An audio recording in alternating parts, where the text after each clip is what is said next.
3 দিন বন্ধ থাকার পর জাতীয় হৃদরোগ ইনস্টিটিউট ও হাসপাতালে আজ থেকে চালু হয়েছে একটি অপারেশন থিয়েটারের কার্যক্রম। তবে এখনো বন্ধ বাকি 6টি অপারেশন থিয়েটার, যেগুলো দ্রুতই চালু হবে জানিয়েছে হাসপাতাল কর্তৃপক্ষ।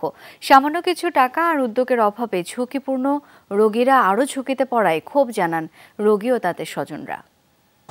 এলো বেক্সিমকো বন্ড 15% মুনাফায় সর্বোচ্চ হারে সবার উপরে।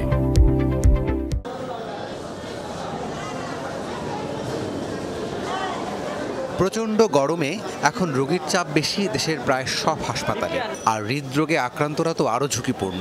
এরই মধ্যে জাতীয় হৃদরোগ ইনস্টিটিউটে অক্সিজেন সরবরাহের সংযোগে দেখা দিয়েছে সমস্যা।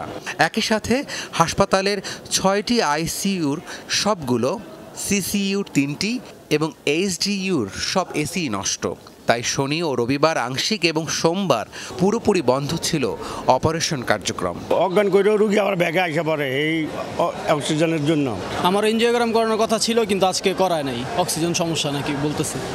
ওই দিনই স্বাস্থ্যমন্ত্রীর নির্দেশে 2.25 কোটি টাকা বরাদ্দের পর মঙ্গলবার সকালে কয়েকটি এসি এবং একটি অপারেশন থিয়েটার চালু হয়। তবে এতদিন অপারেশন বন্ধ থাকায় চরম ভোগান্তিতে পড়েন রোগীরা।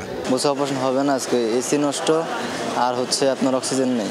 সার্জারি বিভাগে যে যোগাযোগ করো, যোগাযোগ না হলে এর হার্ট কন্ডিশনে দ্রুত অপারেশন করতে হবে। হাসপাতালের পরিচালক জানালেন, অক্সিজেন সরবরাহ ঠিক করা সহ নষ্ট এসির মেরামতের কাজ শুরু হয়েছে।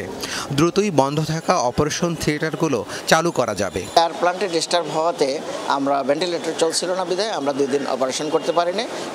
শনি রবি 2 দিনের মধ্যে আমরা সেরে ফেলেছিলাম, কিন্তু কালকে সোমবার দিন সকালে আবার দেখা গেল আবার কিছু ত্রুটি আছে। এই জন্য কালকেও আমরা ওটি করিনি, কালকে আমাদের কমপ্লিট করে ফেলছি এবং এখন ওটি শুরু হয়ে গেছে। যে কোনো অবস্থাতেই হাসপাতালে নিরবিচ্ছিন্ন স্বাস্থ্যসেবা অব্যাহত রাখতে বিশেষ ব্যবস্থা রাখার আহ্বান জানিয়েছেন রোগী ও তাদের স্বজনরা। রাব্বি সিদ্দিকী, যমুনা নিউজ, ঢাকা।